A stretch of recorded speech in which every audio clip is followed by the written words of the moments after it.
A racist cop slapped a young black girl at the school entrance in front of her father, just because she questioned his authority. Just because she was confident. Just because she was black. But what this officer didn't know, what he couldn't have imagined, was who her father really was. A man whose silence was sharper than most men's rage. A man trained not just to fight wars overseas, but to end them with one look. What he did next would leave an entire community speechless, and would expose a truth so buried, so inconvenient, that it would shake the entire system from the inside. It was supposed to be a normal school morning. Backpack slung over her shoulder, hair fresh and proud, she was walking through the metal detector when the officer stopped her. No explanation. No reason. Just that look. That condescending, "I know who you are" look that black kids know too well. He asked her to step aside. She paused. She asked, "Why? What did I do?" That's when it started. His face changed. His voice got loud. He barked out something about attitude and not following directions. She held her ground. She wasn't yelling. She wasn't resisting. She was just existing, and for that, he made her a target. In front of dozens of students and faculty, he reached out and slapped her. Not a push. Not a grab. A slap. The kind that echoes more than skin, the kind that humiliates. That stings beyond the body. Gasps filled the air. Phones went up. A crowd formed. And then, silence, because from across the parking lot, her father saw everything. Every second. Every inch of that officer's hand across his daughter's face. The officer turned around and saw him walking. Calm. Silent. A storm with no wind, no noise. Just presence. Authority.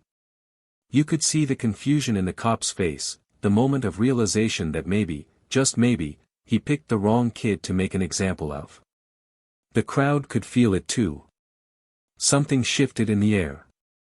The temperature dropped. This wasn't just about a slap anymore. This was about power. This was about history. This was about justice finally walking through those school gates. But her father didn't raise his voice. He didn't lash out. He didn't touch the officer. He just looked at his daughter, gently helped her off the ground, and said the kind of sentence that makes time freeze. "You have no idea who you just touched." And with that, he walked away. No threats. No drama. Just a promise.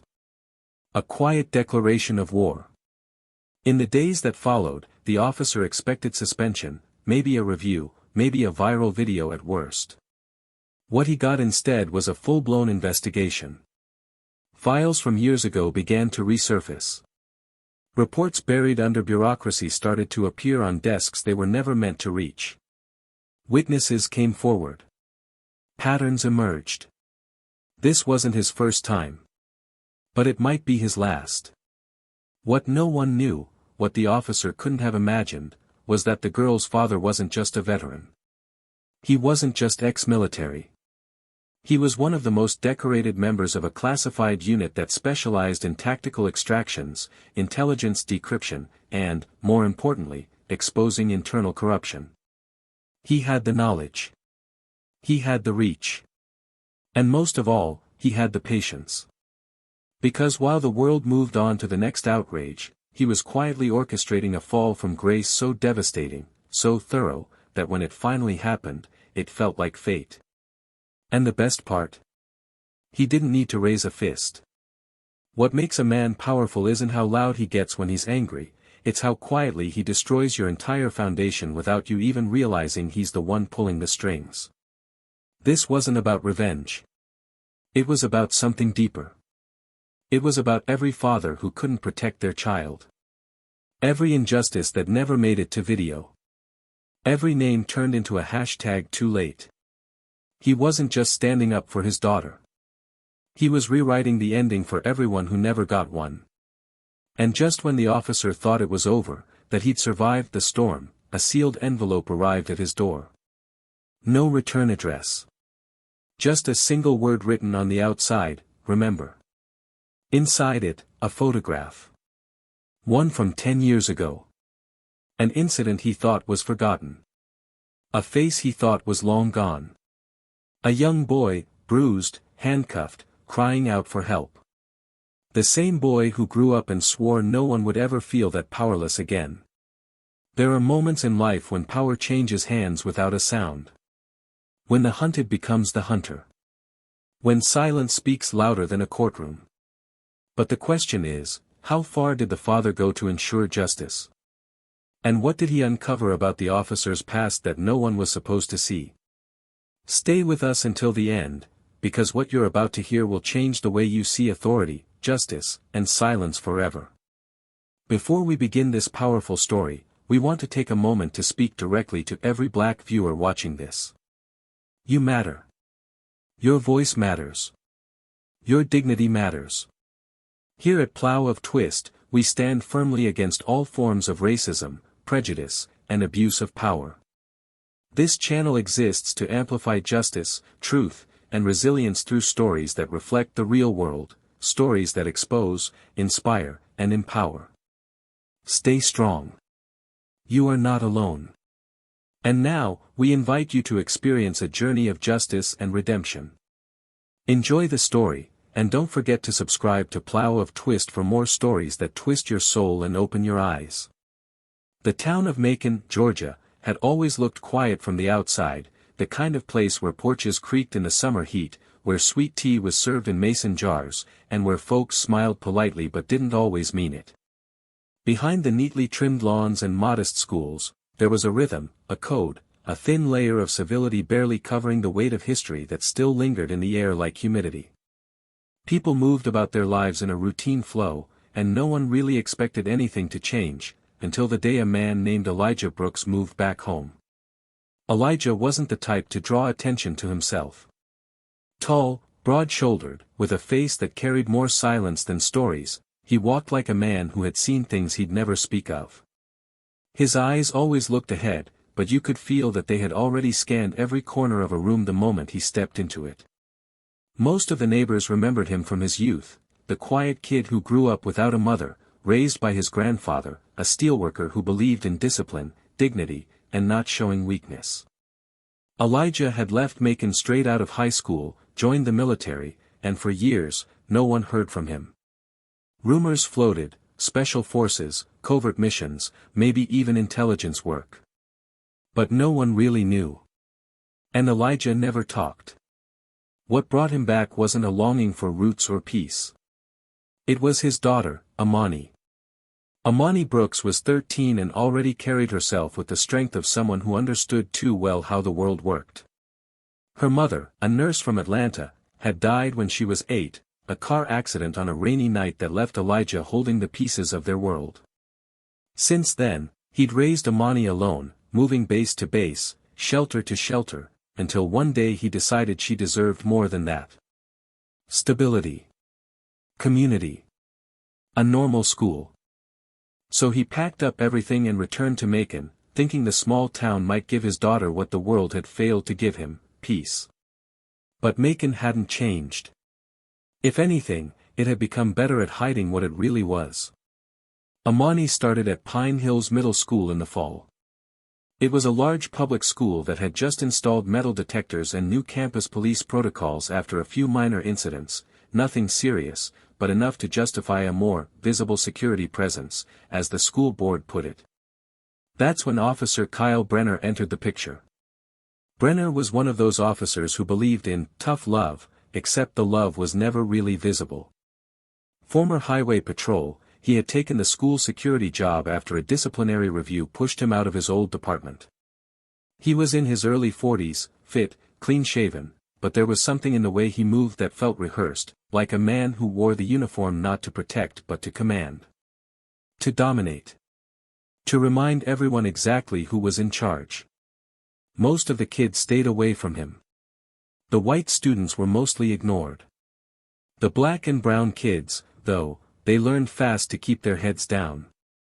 Amani, however, didn't operate like that. She was sharp. Curious.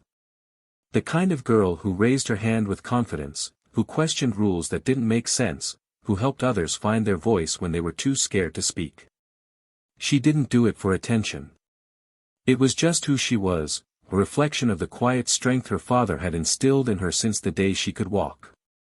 But in a place like Pine Hills, that kind of spirit wasn't always welcomed, especially not by men like Brenner. Elijah noticed it first during the parent-teacher conference in October. He had arrived early, stood at the back of the cafeteria as students passed through metal detectors. That's when he saw Brenner stop a young black boy for no apparent reason, patting him down roughly while smiling at the next white student who walked by without so much as a glance. Elijah didn't say anything. Not yet.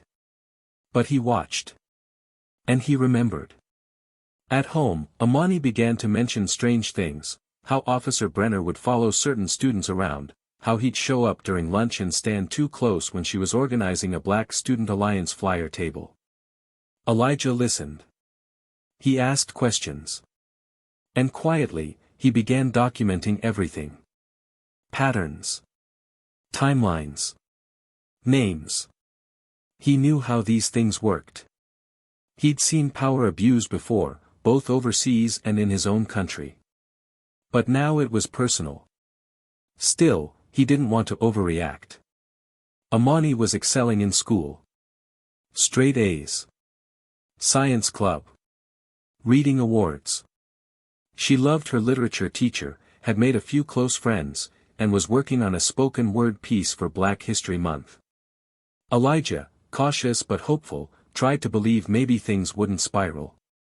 Maybe it would be okay. Until that morning in early November. It was cloudy, warm for that time of year.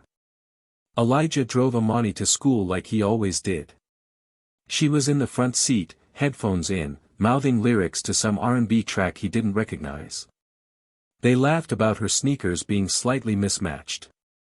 She kissed him on the cheek, like always, before grabbing her backpack and hopping out of the car. Elijah waited, as he always did, until she cleared the gates. Routine. Safe. But this time was different. He saw it from the moment she approached the security check. Brenner's posture stiffened. He stepped forward, said something to her. She looked confused. Tilted her head. Said something back. He stepped closer. Too close. Her hands went up, not aggressive, just unsure. Then suddenly, Brenner's arm moved. Fast. Violent. Elijah's brain didn't even register it until he saw her fall to the ground, one hand on her cheek, eyes wide with shock. The world stopped. He got out of the car. Calm. Deliberate. He wasn't sure what he would say. What he would do. All he knew was that his daughter, his baby girl, had just been struck in public, at school, by a man in uniform. And no one was doing anything. A few teachers rushed over. Some students gasped. A security guard nearby hesitated, unsure whether to intervene. And Brenner, he stood there, chest out, eyes cold. Like he had made a point. Like this was about control. Dominance. And Elijah knew that look. He had seen it in places where power wasn't questioned, where cruelty wore badges and silence was the law. He knelt beside Amani, asked if she was okay. Her voice trembled. I didn't do anything, Daddy. I just asked why. He nodded. Stood up. Looked Brenner in the eye. That was the moment things changed. No shouting. No fight. Just a quiet stare. One that said, "You made the wrong enemy today." Elijah took his daughter home that morning. No police report. No outburst.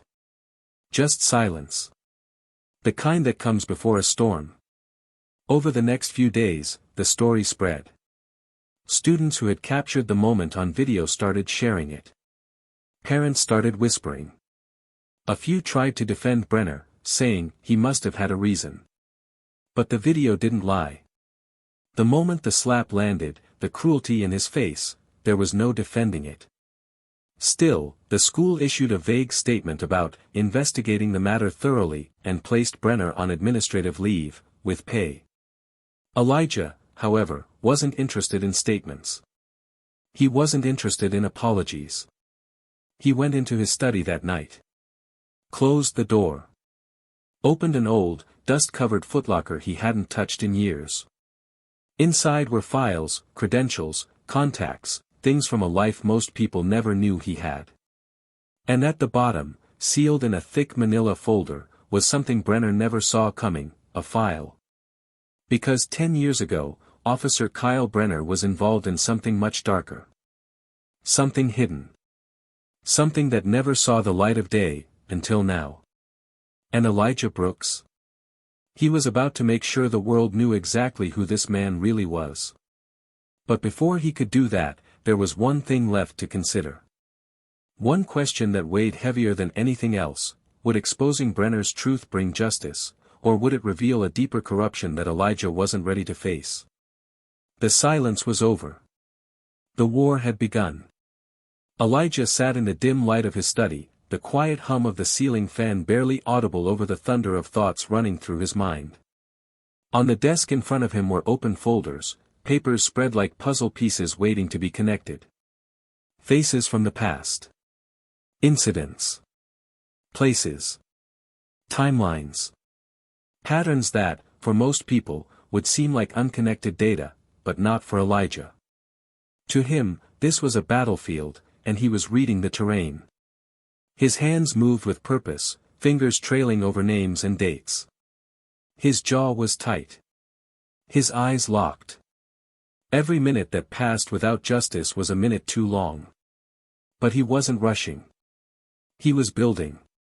Down the hall, Amani was curled on the couch, knees tucked to her chest, eyes fixed on the television that she wasn't really watching. Her face was swollen where Brenner's hand had landed, but that wasn't what hurt the most. It was the silence. The knowledge that she had done nothing wrong, and still, someone in uniform, someone meant to protect, had decided to make an example out of her. Her voice was barely a whisper when she finally spoke. Is he going to get away with it? Elijah didn't look up. He closed one of the folders, leaned back in his chair, and said with a calm that only made the weight of his words heavier, not this time. The next morning, Elijah visited the school. He didn't call ahead. He walked in wearing a clean black shirt, jeans, boots polished like they had a memory. The front office receptionist looked up, startled. Mr. Brooks, he raised a hand, not aggressively, just with authority. She froze. The principal, Mr. Harding, came out of his office, fixing his tie, nervous in the way men get when they know they've failed to act. Elijah didn't sit when he was invited. He stood, looked the man in the eye, and asked, "Do you know who you hired to protect these kids?" Mr. Harding stammered through corporate nonsense, citing procedures and internal reviews, until Elijah placed a copy of an old report on the desk. A complaint filed against Brenner years ago, never followed through. Harding stopped talking. Back at home, Elijah made a call. The voice on the other end answered with caution, then recognition. It had been years since they spoke, a former contact from his military days, now working with internal affairs in a nearby county. Elijah didn't explain much. He didn't need to. Just a name, a date, and a question: was it ever really closed? There was a long pause, and then the voice replied, "No." It was buried. Meanwhile, news of the incident started spreading beyond the school walls. Students shared their stories. Parents began calling the district. Amani's best friend, Kira, posted a video recounting what she saw. He didn't even hesitate, she said, tears in her voice, like he was used to it, like he knew no one would stop him. More kids chimed in. Anonymous accounts surfaced. Students who remembered similar moments, smaller ones maybe, but all adding up. A pattern too familiar, too ignored. It was like pulling a thread and watching the whole fabric unravel. Elijah attended the next school board meeting. He didn't plan to speak, but when he stood up, the room fell silent. He spoke slowly, choosing each word with care. Some of you think what happened to my daughter was a mistake. A misunderstanding. But I've seen what real danger looks like, and it doesn't always come with a gun. Sometimes it wears a badge and walks down school hallways unchecked. That's the danger we're facing. Murmurs rippled through the room. One board member, a woman in her 50s with silver streaks in her hair, nodded. She looked shaken. Elijah noticed. And he took note. A few nights later, Amani came into her father's room. She sat at the edge of his bed, hands clenched in her lap. "Daddy, what if it happens again? What if nothing changes?"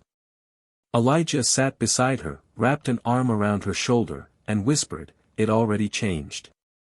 The moment you stood up and didn't back down, it changed. You don't see it yet. But you will." Behind the scenes, Elijah had begun building a case, not just against Brenner, but against a system that allowed him to operate. He spoke with an attorney, a young black woman named Layla Hammond, fierce and unshakable. She had experience in civil rights litigation and had once sued a county police department and won. Their first meeting was brief, but intense. She asked the right questions. Listened carefully. When she read the internal report Elijah handed her, the one from Brenner's past, she leaned back and said, "We don't need to win in court first. We win in the court of public opinion. And we make it impossible for them to ignore us." The local media picked up the story. At first, just one station. Then another. A reporter named Julian Marks interviewed Elijah on live television. "Why now?" he asked. Elijah looked into the camera, voice steady. "Because now it's my daughter. And no one touches my daughter and walks away without answering for it." Meanwhile, Brenner was still suspended, but not charged. Not reprimanded. Still being paid. Word leaked that the school district was waiting for things to calm down before deciding whether to reinstate him. That news hit the community like a slap in the face. Students planned a walkout. Parents started calling for the principal's resignation. Tensions were rising. And Brenner, he didn't stay quiet. He started making calls. Reaching out to old contacts. Rumors swirled that he had connections, that he was trying to pressure witnesses, discredit students. Elijah heard about it through Layla, who warned him, "He's not just going to roll over. He's going to fight dirty." Elijah nodded. "So will I. But cleaner." One night, Elijah drove out to an old contact, a retired detective named Wallace who owed him a favor. They met in a diner outside town. Elijah laid out what he had. Wallace looked over the documents, his brow furrowing deeper with each page. "You sure you want to blow this wide open?" he asked. Elijah looked him dead in the eye. "I don't want to. I have to." Back home, Amani started writing. A poem. A speech. A voice rising from the pain. She performed it one night at a small community gathering. Her words were raw. Beautiful. Devastating.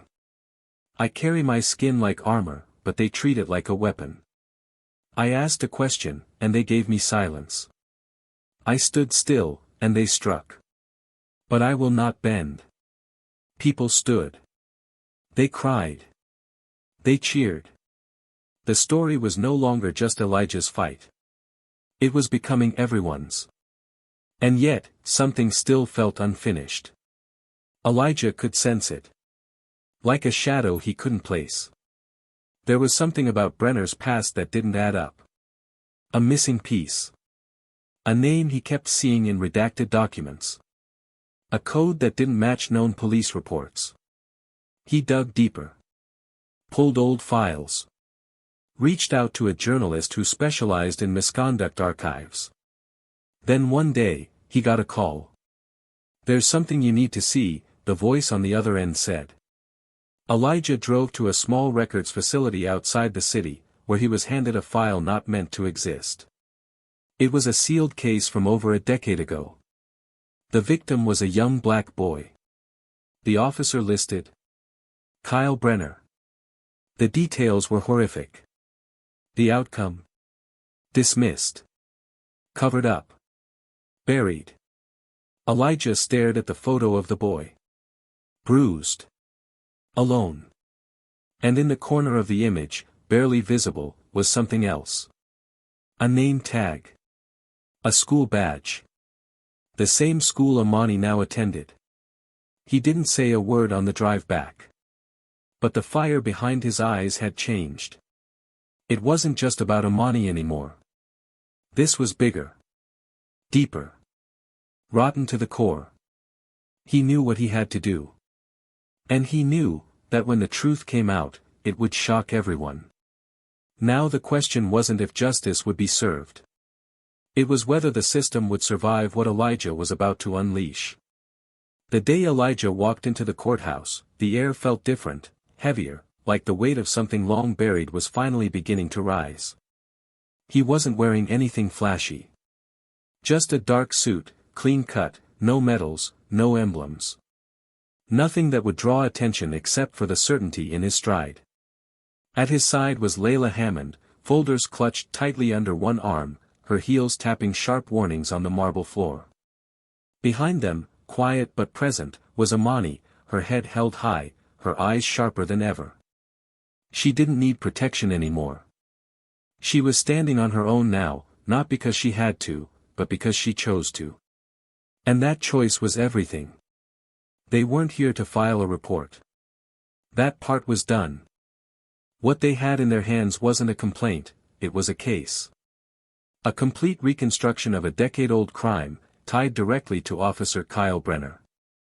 Witnesses, transcripts, audio files, and the photo that cracked everything open. Not the slap. Not the hallway surveillance. But that photograph of a bruised boy in a school hallway years ago, with Brenner standing over him, face half turned to the camera, eyes smug, believing no one would ever see it.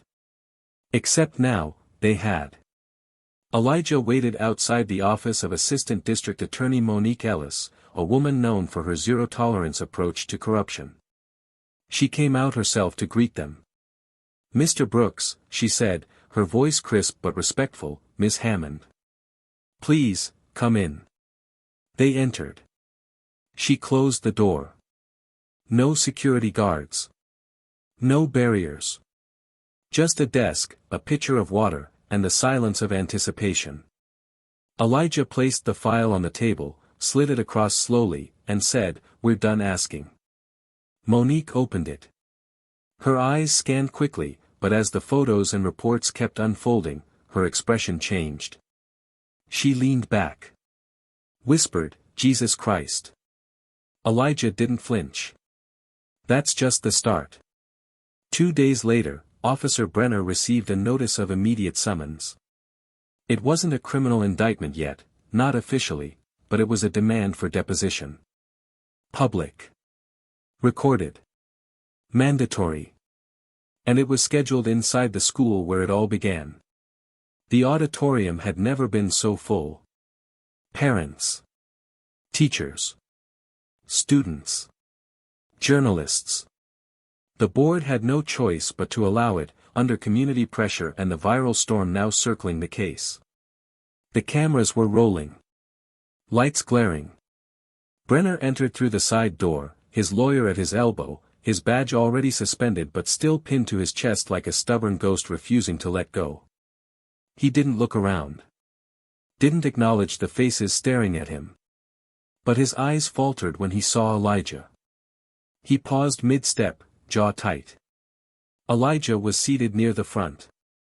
Arms crossed. Still. Waiting. The moderator introduced the session. Layla stood. Her voice calm but piercing. "We are here to address the misconduct of Officer Kyle Brenner. We will begin with a series of questions regarding his behavior both current and past." She paced slowly as she spoke, her heels echoing across the wood. "Officer Brenner, Do you recall the incident involving Jamal Atkins on March 17, 2013? Brenner shifted. His lawyer leaned in. He whispered. Then Brenner spoke, I don't recall that name. Layla didn't blink. She turned to the screen. A click. The projector lit up. The photo appeared, grainy, but unmistakable. Jamal's face bruised, eyes swollen. Brenner standing above him, clipboard in hand, smirking. The room froze. Whispers spread. Layla continued, do you recognize yourself in this image? He hesitated. That photo doesn't prove anything. Another click. An audio recording played. A young voice, terrified, saying, please. I didn't do anything, then a sharp noise. A heavy breath. Silence. The room turned cold. Amani sat motionless, her fists clenched. Elijah didn't move either. His gaze never left Brenner. Layla stepped closer. This boy, this child, filed a complaint. It was suppressed. The officer named in the file. You. The school district was notified. No disciplinary action was taken. Why? Brenner leaned forward, face hardening. That case was closed. Elijah stood. His voice cut through the air like a blade. No. It was buried. The audience turned. The moderator didn't stop him. Neither did Layla. Elijah stepped forward. One slow step at a time until he was standing just in front of the witness table. His voice was low, but every syllable hit like a drum. You used your badge to silence kids who couldn't fight back. You counted on the system to forget them. To forget Jamal. To forget Amani. But not me. Brenner tried to respond, but Elijah raised a hand. Calm. Measured. You remember me now? Brenner's eyes flickered. Something cracked behind them. Recognition. It wasn't about the school anymore. It wasn't about procedure. This was personal. Something from years ago, buried so deep he thought it would never resurface. Elijah leaned closer. Not threatening. Just steady. You hurt my daughter. And that's the part you saw. But long before that, you hurt someone else. A kid you thought would stay broken. But he didn't. Layla nodded to the tech crew. Another image flashed on screen. A document. A redacted file. Then a second one, unredacted. Same case number. Same date. The cover-up exposed, side by side. The evidence wasn't just damning, it was undeniable. The crowd reacted, not with noise, but with a collective tension that filled the room like water in a rising tide. One of the school board members stood abruptly, her face pale. She turned to the moderator and said, "We need to suspend all officers pending investigation." Another voice followed. "I want a vote to terminate Brenner's contract." Then someone else, trembling, and reopen all past disciplinary cases linked to him. All of them. But none of that mattered more than what happened next. From the back of the auditorium, a man stood up. Older. Quiet. Dressed in plain clothes. He walked to the front. Stopped beside Elijah. And without introducing himself, he turned to the room and said, "My name is Jamal Atkins." "That boy in the picture?" "That was me." Gasps. A hush. I tried to speak. They shut me down. I told my truth. They erased it. But this man, he placed a hand on Elijah's shoulder, found it again. "And now you all have to see what you chose to ignore." Brenner's lawyer stood, objecting, calling for order. But it was too late. The crowd wasn't listening to him. They were listening to truth, raw, undeniable, and finally spoken out loud. Amani stood as well. She didn't speak. She didn't need to. Her presence, standing alongside her father and Jamal, was louder than any words. She had become a symbol not just of resistance, but of legacy, proof that when injustice is passed down, so is courage. Brenner remained seated. For the first time, he looked small. Not because anyone shouted. Not because anyone threatened him. But because the truth had finally come into the light. And in that light, his power vanished. The moderator called for recess. But no one moved. No one dared speak too soon. The silence was sacred now, a silence that had waited years to arrive. And somewhere in that silence, just beneath the surface, one question still pulsed through the air: what would happen next, when the justice they demanded came face to face with the system that had protected a man like Brenner for so long? The hallway outside the auditorium buzzed with quiet chaos. Reporters huddled by the doors whispering into microphones, teachers leaned against lockers murmuring to one another, and students, stunned into silence, sat along the walls like the air had been knocked out of the building. Inside, the recessed auditorium still pulsed with something heavy, like justice had entered the room and no one quite knew how to breathe it in yet. Elijah stood near the stage, eyes never leaving Brenner, whose face had lost every trace of the arrogance he once wore so proudly. His lawyer shuffled papers with a trembling hand, trying to appear composed, but the room had shifted and he knew it. Everyone did. Jamal was still standing at Elijah's side. He hadn't said anything else since revealing his identity, but his presence was enough. That photo, a moment stolen from him as a boy, had been a life sentence of trauma and silence. Now he stood in the same place where his cries were once ignored, no longer invisible. Monique Ellis, the assistant district attorney, entered the room again, her expression unreadable but sharp with purpose. She motioned for the hearing to resume. As the attendees returned to their seats, the noise dulled into a tense stillness.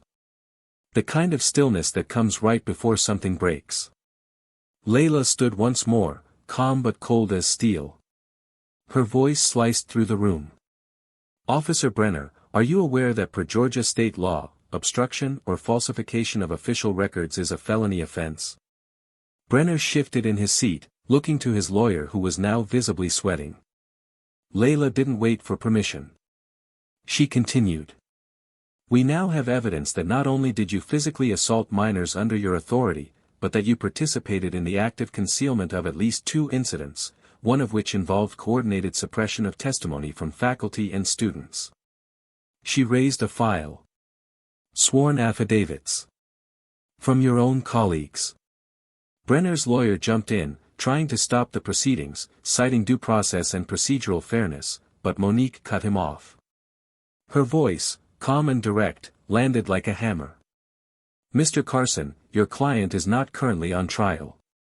But he is under investigation. And what we are witnessing is not a courtroom. This is a reckoning." Elijah stepped forward once again, this time slower, with Jamal beside him and Imani just behind. He turned not to Brenner, but to the crowd. For every voice that was silenced, for every bruise that was called a misunderstanding, for every child who went home afraid and was told to keep quiet, this is for them. He turned to face Brenner fully now. "You didn't just attack my daughter. You built a pattern. A legacy of fear. And I'm here to end it."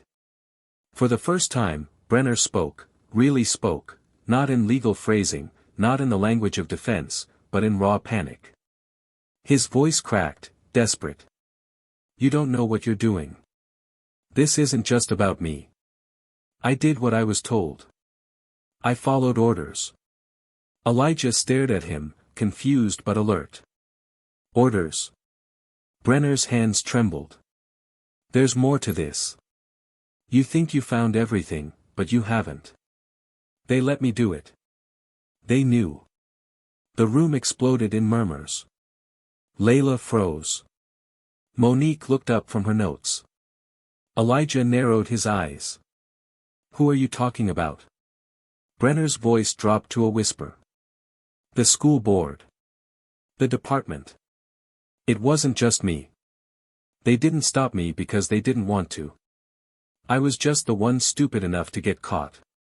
Elijah's jaw clenched. The pieces were falling into place, faster than anyone had expected. Layla turned sharply to Monique. You need to issue preservation notices. Now. Emails. Memos. Internal communications from the school district and Macon PD. Monique stood. I'll have subpoenas drafted before the hour's up. But the energy in the room had changed again. The enemy was no longer just the man in uniform sitting at that table. It was the system that gave him the authority. That watched and did nothing. That trained him to believe kids like Amani and Jamal were threats to be neutralized, not children to be protected. Amani stepped forward then. Slowly. Everyone turned to her. She didn't shout. She didn't cry. Her voice was even, but every word struck with the power of a generation tired of pretending to be okay. When I walked into this school, I thought I was safe. I thought that asking questions wasn't a crime. But you didn't see me as a student. You saw me as a problem. You didn't see my voice as confidence, you saw it as defiance. And you tried to silence me with fear. But all you did was prove that the system isn't broken. It's working exactly how it was designed. She turned to face the crowd. We need to stop asking when things will change. We are the change. There was a pause. Then applause. Slow, unsure at first. Then louder. Then the entire room rose, parents, students, board members, community leaders, until the sound swallowed the space. Brenner sat frozen, face pale, sweat dripping down his temple. The applause wasn't for revenge. It was for revelation. Outside the building, the crowd that had gathered heard the cheers and began to chant. No more silence. No more silence. Cameras rolled. Journalists reported live. The headline was no longer about a slap. It was about a storm of accountability sweeping through the entire community. Monique approached Elijah after the session. Her voice was low. We'll file the formal charges by the end of the week. But I'll be honest, this goes deeper than I thought. Elijah nodded. I figured it would. She looked at him, a glint of respect in her eyes. You just blew a hole through years of cover-ups. People are going to come after you for this. Elijah's voice was quiet, resolute. Let them try. Back at home that night, Elijah sat with Amani on the porch. The sky was dark, stars visible through patches of cloud. She leaned into his shoulder, quiet for a while, then said softly, I didn't know Jamal's story. Elijah replied, that's because they made sure you never would. They hide the truth because they know how powerful it is when it finally comes out. She looked up at him, her eyes tired but burning. Do you think it'll actually change something? He wrapped an arm around her, kissed the top of her head. It already has. You changed it. Far away, in a corner office at the school district headquarters, an assistant handed over a sealed envelope to a board executive. Inside was a list. Names. Dates. Correspondences. A printed photo from the hearing.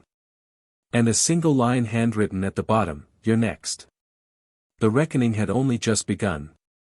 The days following the public hearing didn't feel like a victory, they felt like standing at the edge of something vast and dangerous, a storm not yet past.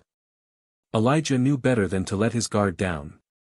Accountability had made its entrance, yes, but systems built over decades do not crumble quietly, and they rarely fall without resistance. The revelation of Brenner's cover-ups had triggered immediate public reaction, but it had also stirred up something more sinister, a quiet, organized resistance from those who had the most to lose. The school board's leadership, once dismissive and aloof, now shifted into damage control mode. Press conferences were scheduled, apologies rehearsed, and internal reviews promised. But Elijah saw through it. They weren't remorseful. They were terrified. Inside the walls of those meetings, emails began to vanish. Computer systems underwent maintenance. Key staff members were placed on administrative leave under vague terms. The public was told it was part of the healing process.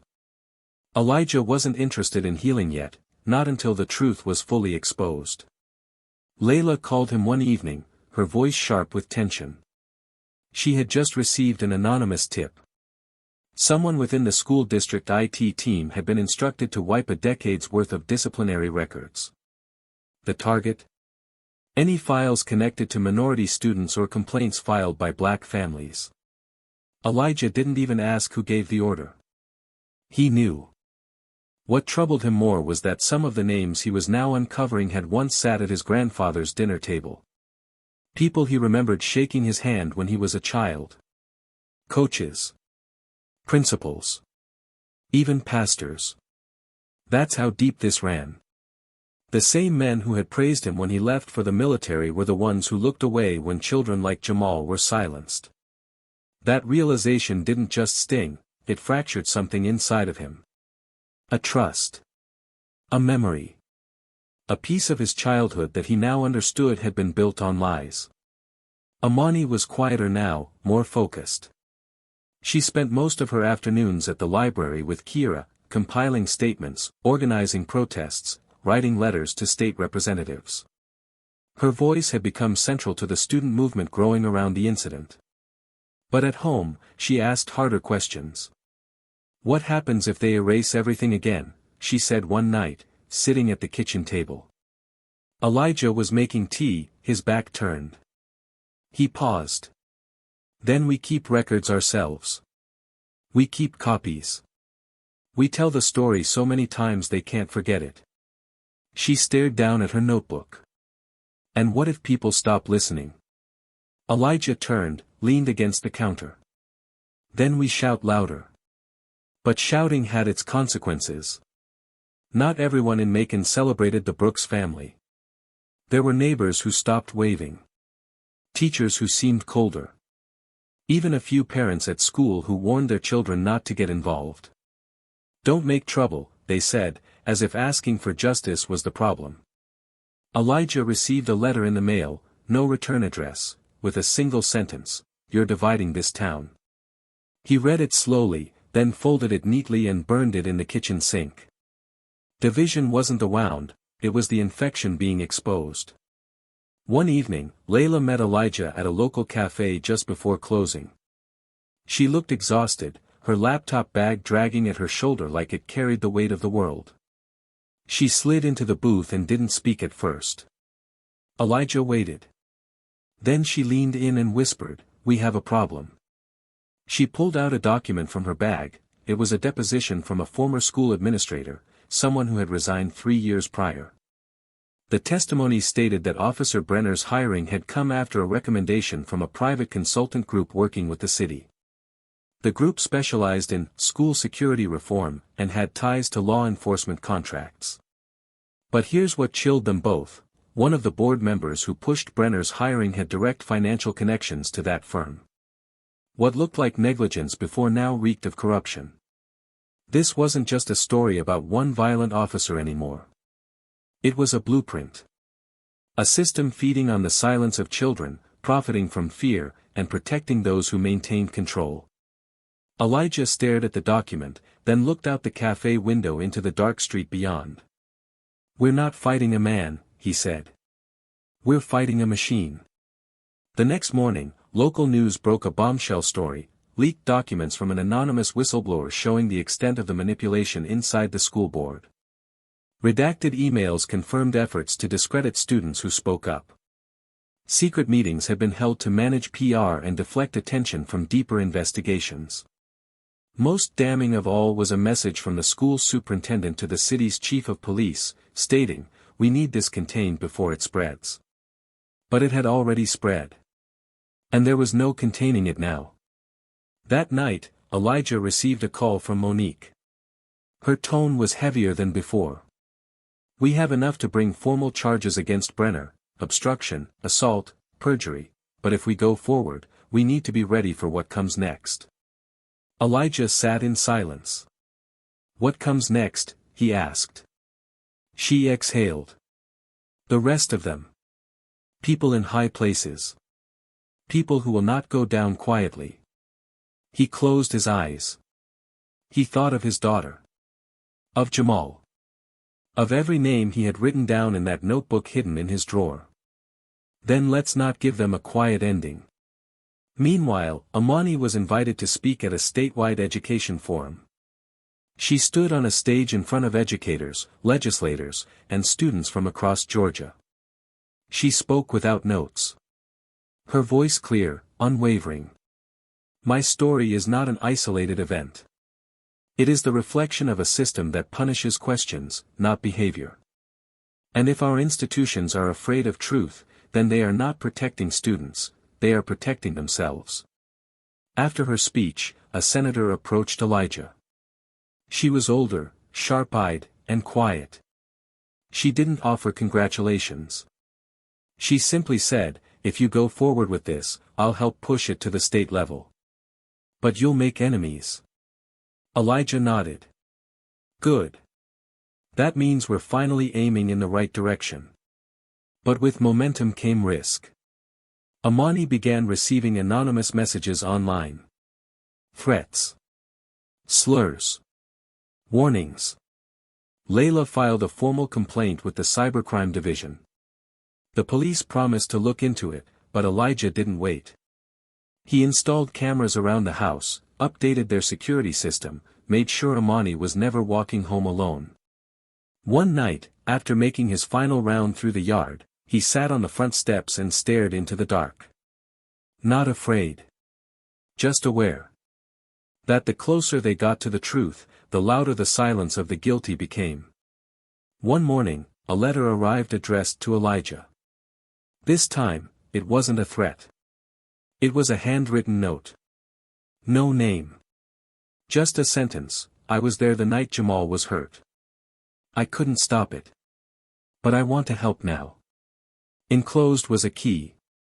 And a storage locker number. Elijah and Layla drove out that same afternoon. The locker was tucked away in a forgotten industrial park. Inside were boxes of documents, physical evidence, old emails, printed copies of incident reports, some of them previously thought destroyed. It was a confession in paper form. Someone had kept everything. They returned home with the boxes, hearts pounding, understanding fully now that the end was coming, but it wouldn't come gently. Elijah sat at his desk that night, surrounded by the weight of it all. The files.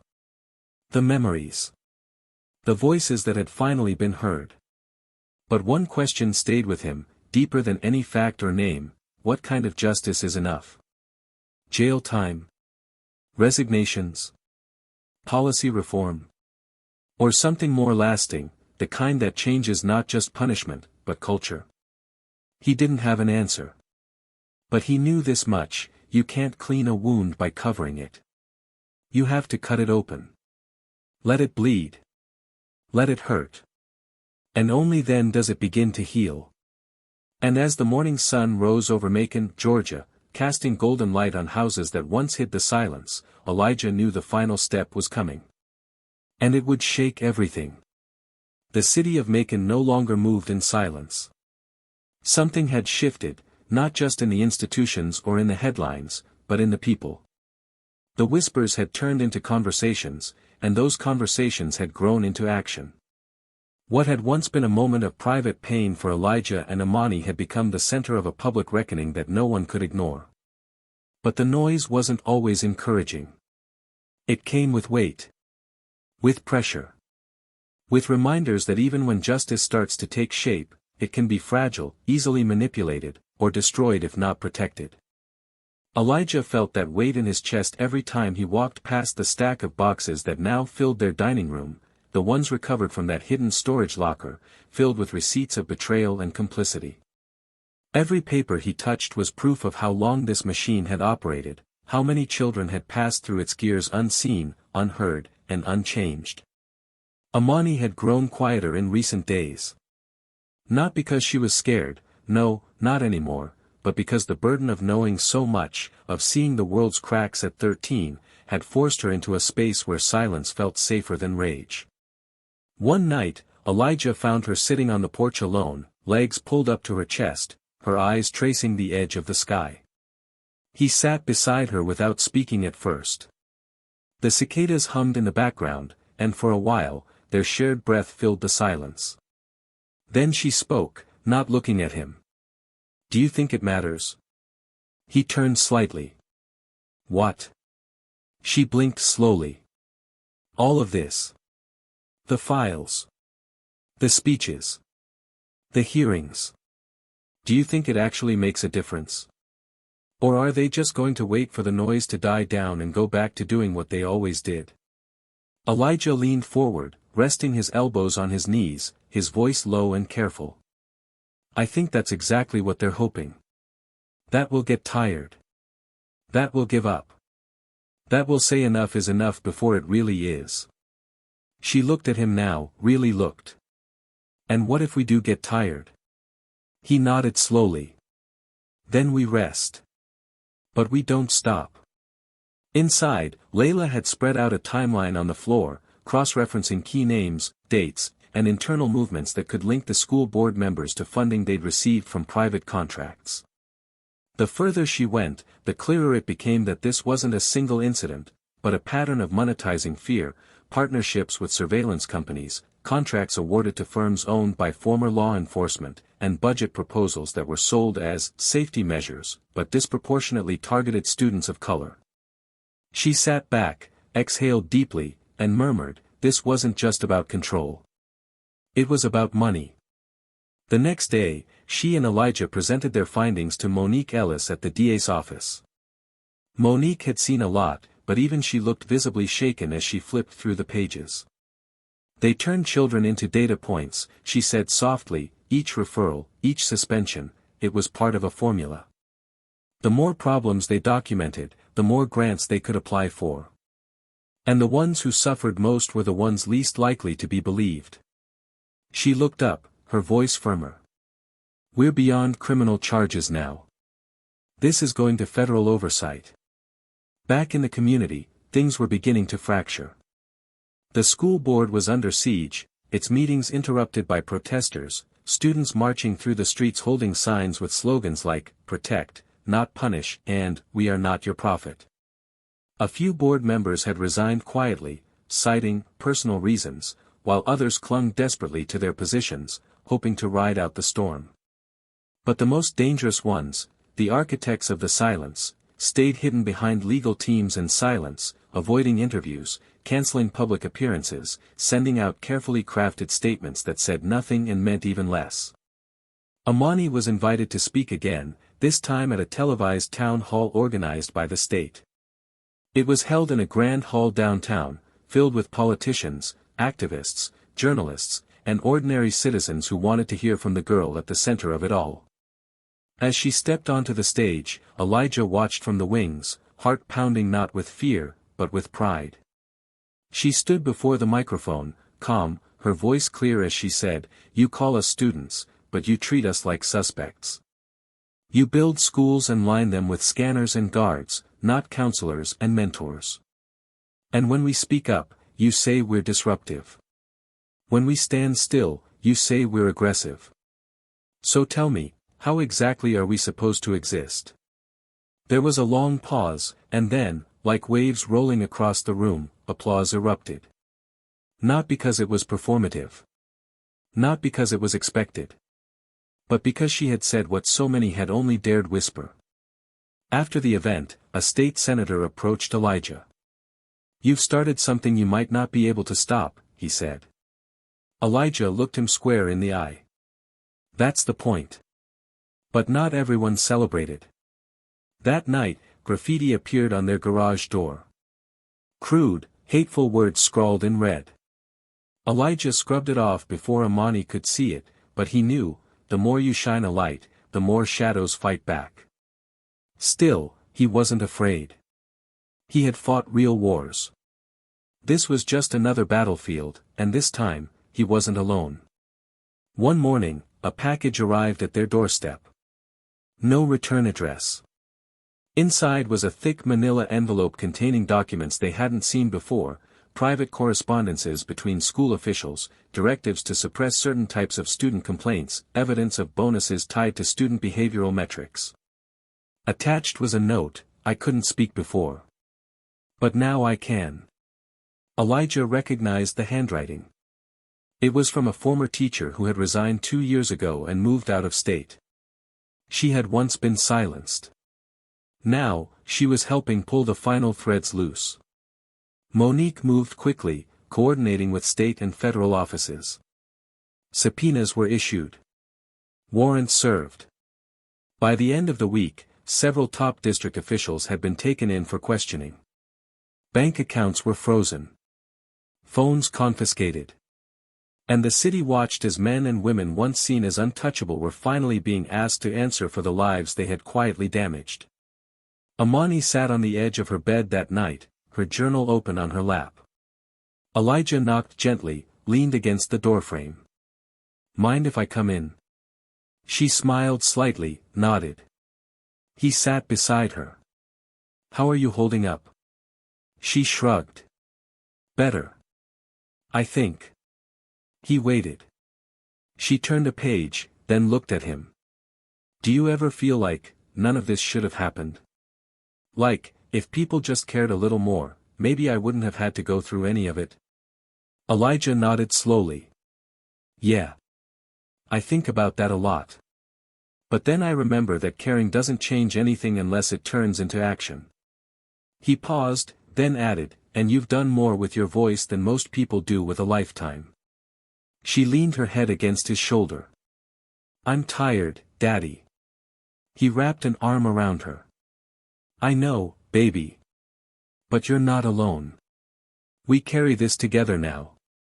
And as they sat there in the quiet, the hum of the world outside soft but persistent, Elijah realized that what they had built, what had started with pain, had become something unbreakable. Not just resistance. Not just justice. But a legacy. A line in the sand that would not be erased. The final wave hadn't come yet. The trials were still ahead. The statements, the testimonies, the verdicts, all yet to unfold. But the truth was no longer buried. And soon, everyone would have to face it. The morning of the first official hearing against the school board came with a thick, pressing silence that wrapped around the city like fog. It wasn't the silence of ignorance anymore, it was the silence that arrives when everyone knows what's coming but doesn't yet understand how far the consequences will reach. Outside the courthouse, people gathered in rows, some holding signs of support, others simply watching, their eyes tired from years of seeing the same faces in power escape the grip of accountability. Inside, the atmosphere was sterile and cold, a room of clean walls and polished floors that had too often protected the voices that needed to be exposed.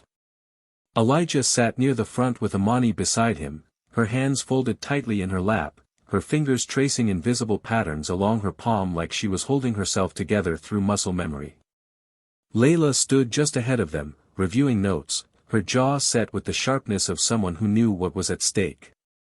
The prosecutors entered first, followed by the defendants, for former and current members of the school board, one former principal, and 2 city employees connected to the Education Oversight Department. Each of them tried to carry the weight of their titles like shields, but it didn't work anymore. The moment their names were called and listed with the charges against them, obstruction of justice, evidence tampering, civil rights violations, their power began to dissolve. Elijah watched their faces, looking not for remorse but recognition, some signal that they understood what they had done. Most avoided his gaze. Only one, a man named Grover Whitmore, glanced up and met Elijah's eyes. For a brief second, something flickered, regret, maybe, or fear, but it vanished just as quickly behind the wall of a well-paid defense. The hearing began with testimonies from victims, and it was in those voices that the weight of what had happened became unbearable. Jamal spoke first, his words quiet but deliberate, as he described the day that changed the course of his life. He didn't raise his voice. He didn't need to. The room listened as he recounted the shame, the silence, the years of believing that what had happened to him wasn't worth remembering because no one else seemed to care. Then came others, parents, students, even a few former teachers, each one revealing how the system had trained them to stay quiet, to normalize what should have never been acceptable. Every story added a crack in the foundation of what those board members had tried so hard to protect. And when Imani took the stand, the room fell into a stillness so complete it felt like the air had been sucked out. She didn't speak with a rehearsed speech this time. She simply told the truth. She described the morning she was struck. The way the officer looked at her, like her presence alone was offensive. She described how it felt to be 14 and realized that the place meant to educate her had never been built for her safety. And then she said something that echoed through every corner of the courtroom. It's not that they didn't see me. It's that they saw me and decided I didn't matter. Her voice trembled only once, when she glanced at her father and added, but someone did see me. My dad. He saw me. And because he didn't look away, now you all have to see too. Elijah closed his eyes for a moment, overwhelmed not just by the pain of what his daughter had endured, but by the strength with which she now stood. She wasn't broken.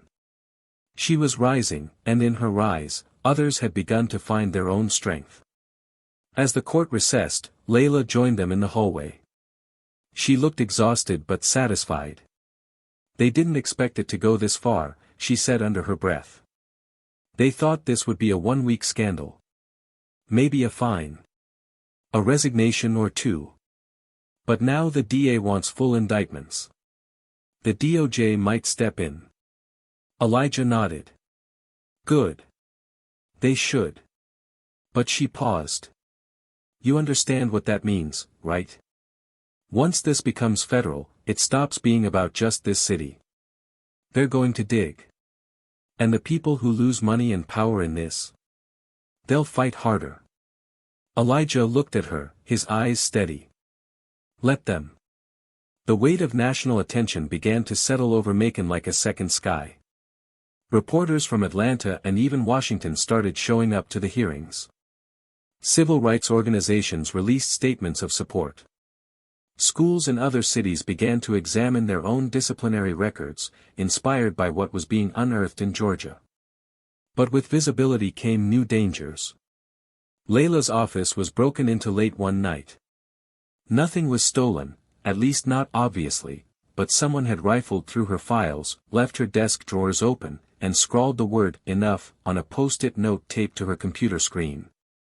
The message wasn't subtle. It was a warning. But instead of retreating, Layla responded by calling a press conference the next morning. She held the note up for the cameras, looked straight into the lens, and said, "If this is supposed to scare us into silence, you've failed. All you've done is prove how much this fight matters." Back at home, Elijah and Imani tried to hold on to fragments of normalcy. They still had dinner at the table, still talked about school and chores and what show they'd start watching next. But the war outside never really left the house. One night, Imani woke from a dream crying, her body trembling.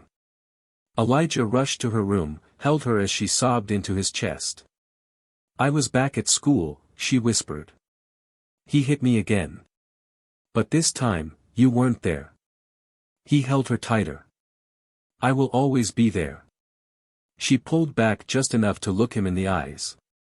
"But what if something happens to you?" That was the part Elijah didn't have an answer for. Because the truth was, this fight came with risks. And every step they took deeper into the truth made it harder to return to who they were before. Still, he kissed her forehead and said, "If anything happens to me, you keep standing. You don't stop. You take what we built and make it stronger." Meanwhile, a new figure had entered the picture, a federal investigator named Samuel Greaves. He was quiet, middle-aged, methodical. He met with Elijah and Layla at the courthouse one afternoon, carrying a leather folder and an expression of weary determination. "We've seen patterns like this in other places," he said. "But this one's different. It's more coordinated. More protected. We believe your school district is part of a larger network of contracts tied to correctional pipeline initiatives. Data from school disciplinary systems being used to justify prison funding." Elijah sat back in his chair, his stomach twisting. You're telling me, they used our kids' suspensions to fill prison beds? Samuel nodded slowly. It's a business. One that profits from failure. From black failure, specifically. There it was. The ugliness they had all sensed but hadn't yet confirmed. A system built not just on indifference, but design. A design that required silence to function. And now, because Elijah and Imani had refused to stay silent, the gears of that design were grinding to a halt, not easily, but visibly. Still, the biggest decision hadn't been made. The trial against Brenner was pending, but public pressure now demanded something more, a full audit of every police officer assigned to a school in the state. Petitions circled. Protests resumed. School resource programs began to crumble under the weight of exposed corruption. But for Elijah, the question wasn't just about punishment anymore. It was about transformation. What would take the place of these systems? Who would rebuild trust? And how do you restore dignity to children who never should have had it stolen? On the night before the final hearing, Elijah sat alone in the living room, the television muted, the lights dimmed. He held the original file, the one he had found that started it all, and stared at the photo of Jamal as a boy. He thought of how close that image had come to being lost. He thought of all the other faces that had disappeared without a trace. Imani walked in quietly, sat beside him. Neither spoke for a while. Then she asked, if you could go back, would you have done it differently? Elijah looked at her. No. I'd have done it sooner. She reached for his hand, squeezed it. We're almost there. He nodded. Almost. But not done. The road had been long. The losses had been deep. But the truth was louder now. And it was almost time for the final word. The verdict came on a Thursday morning, the sky heavy with gray clouds that seemed to mirror the weight of what the city had carried for so long. The courtroom was silent, packed with every face that had stood in the fire, victims, parents, reporters, students, teachers, allies, and critics alike. Imani sat with her hands clasped tightly, heart pounding in her chest, her gaze fixed not on the defendants but on her father, who stood tall, composed, and unshaken. Elijah wasn't here for vengeance. He was here for closure, for truth to finally finish what it had started. The judge's voice rang clear across the room, each count followed by a single word, guilty. One after another, the list of names was called, and justice was laid bare. Kyle Brenner was sentenced to 20 years without parole for assault, obstruction, and falsification of records. The board members faced varying penalties, resignations, fines, lifetime bans from public office. But the most powerful consequence wasn't the prison time. It was the legacy of exposure. They had been seen, stripped of the power they had used to hide behind, and the world now knew their names. Outside, a crowd had formed, cameras rolling as Elijah exited the courthouse with Imani at his side. For a moment, the world seemed to pause. A journalist asked, "Do you feel justice has been served?" Elijah didn't speak immediately. Then he looked at the reporter and said, "Justice isn't a verdict. It's what we do with the truth once we have it." With that, he turned to his daughter, and the two of them walked into the crowd, no longer faces of tragedy, but symbols of what happens when pain becomes purpose. In the months that followed, the impact of the case rippled far beyond Macon. The Department of Justice launched formal investigations into school security programs across multiple states. Several districts defunded their contracts with private enforcement firms, replacing them with mental health initiatives and peer-led conflict resolution models. The state of Georgia passed new legislation requiring transparency in student disciplinary actions, making it illegal to suppress or destroy incident reports related to minors.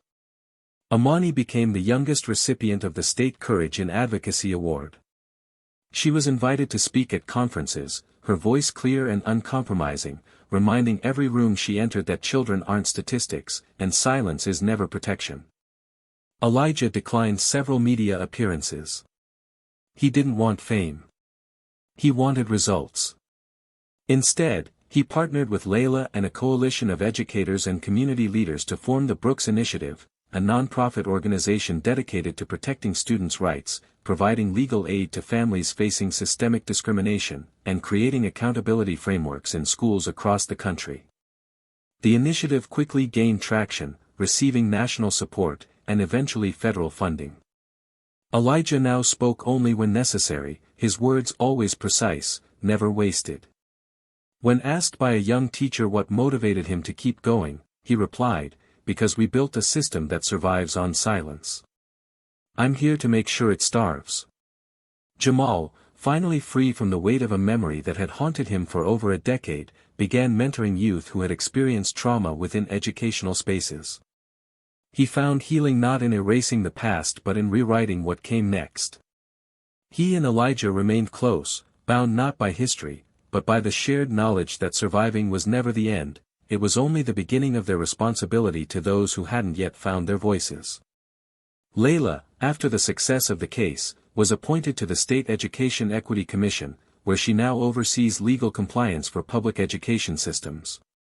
Her path was never about titles or power, but about clarity, the power of the law when wielded in service of truth. When she gave her acceptance speech, she paused midway and said, "What happened in Macon wasn't an exception. It was a mirror. If we don't like what we see, we need to change the reflection." As for Imani, she graduated high school 2 years later with honors. She had become a national figure, but in her heart, she was still the girl who loved to read poetry on the porch with her father. She chose to study education policy, determined to be part of the generation that would build new systems rather than repair the broken ones. In her college entrance essay, she wrote, "I learned that you can't fix what you refuse to name. My name is Imani Brooks. And I am not afraid to name the truth." On the day of her graduation, Elijah stood in the back of the crowd, sunglasses hiding the emotion in his eyes. He had watched her transform, not from a victim into a hero, but from a daughter into a force of nature. When she stepped off the stage and into his arms, she whispered, "We did it." And he smiled, his voice low, full of peace. "You did it, baby. And the world's better for it." And just like that, the story didn't end. It evolved. Because stories like this don't conclude with a bow. They continue every time someone chooses to speak, to fight, to believe that justice isn't a myth but a muscle, something that grows stronger the more we use it. Now, to you, the one listening, maybe you felt it. That silent injustice that hovers in places no one talks about. Maybe you've seen someone be silenced or pushed aside, and you wondered if your voice could have changed the outcome. Maybe you've been told to move on, to stay quiet, to not stir the waters. But here's the truth, silence has never saved anyone. And what this story shows us is that the moment you decide to confront the silence, with truth, with courage, with conviction, you begin to break the system that survives on our fear. So, what will you do now? What voice will you raise? Who will you protect, or stand beside, or finally hear for the first time? Let us know in the comments, your thoughts, your reflections, your fire. Because the stories that matter most are the ones we share, the ones we pass forward. And if this story moved you, if it made you pause, made you think, made you feel, then join us here at Tales of Twist. Subscribe to the channel, share this story, and keep showing up. Because the world needs more than listeners. It needs witnesses.